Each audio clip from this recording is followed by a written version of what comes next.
Yo, what's up everybody? It's your boy the Kryptonian saying here, bringing you a review for One Piece chapter 520. I love this right here, man. Luffy's a real stand-up dude for this one, man.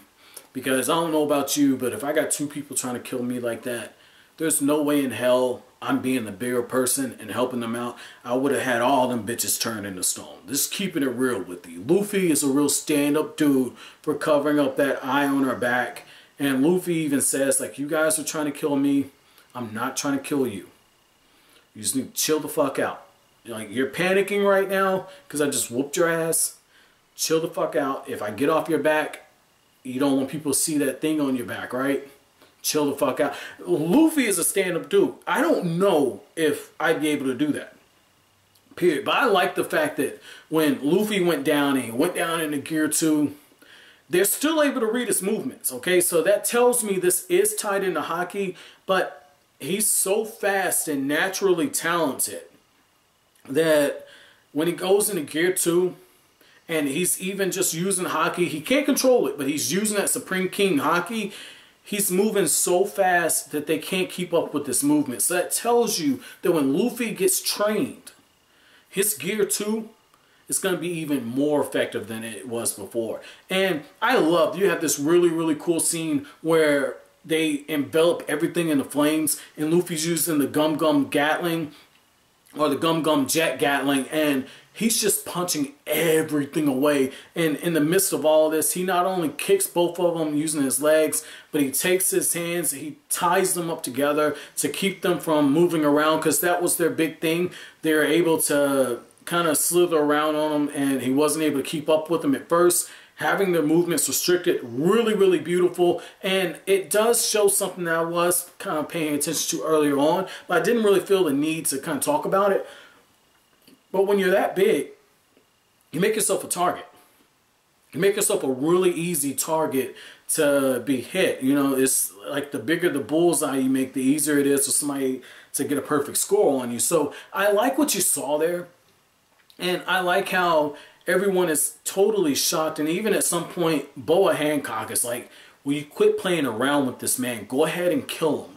And you can tell, no, like, Hancock, they're actually trying.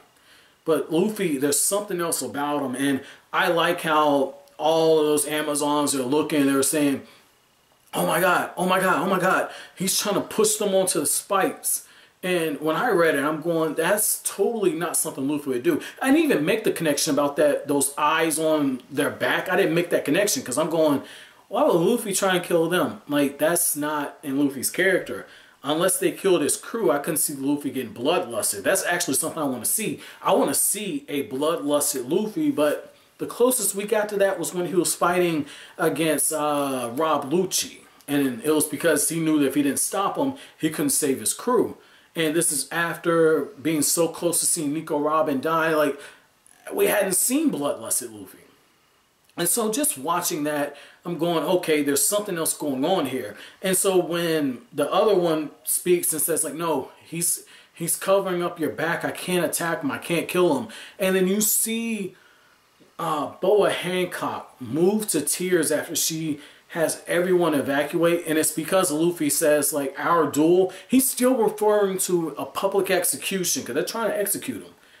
He's still referring to it as a duel, which means there's some sense of honor there, and you can tell that, like, Boa Hancock is seeing this. And on a certain level, she's probably regretting the whole thing about looking down on him and just taking the stance she did, because I'll take a line from Frieza from the ROF arc. In the movie, Frieza said, all hail Prince Vegeta, the Prince of Nothing, because his planet, his Saiyan race no longer exists. That would have happened to Boa Hancock, and she's got that classic thing. She's got her eyes covered, she's crying, and I'm just completely dumbfounded, but at the same time, it's totally in character. But just the fact that Luffy managed to save all these people. That's what I mean, like, in a very subtle way. Oda going island by island with all these different interactions with the Straw Hats and Luffy, touching as many people as he's touching. When Luffy becomes King of the Pirates, because at this point, you just got introduced to this whole Destiny thing, the Supreme King Haki. Like, okay, this is like that Ashura Ingda reincarnation bullshit. Though I'm gonna say this, I was pissed off when Naruto did it, but I'm not gonna let my preconceived notions, that bad experience I had with the whole reincarnation shit, I'm gonna wait and see how Oda handles this and see if it is indeed reincarnation, and then see how he executes it. But what I really like about this is, again, Luffy has the humility. Luffy has that sense of honor about him. He understands the situation. He understands he has to defeat them in order to make those 3 Amazons who saved him revert back to normal. And yet he's got his pride as a fighter, and he's got his code as a man.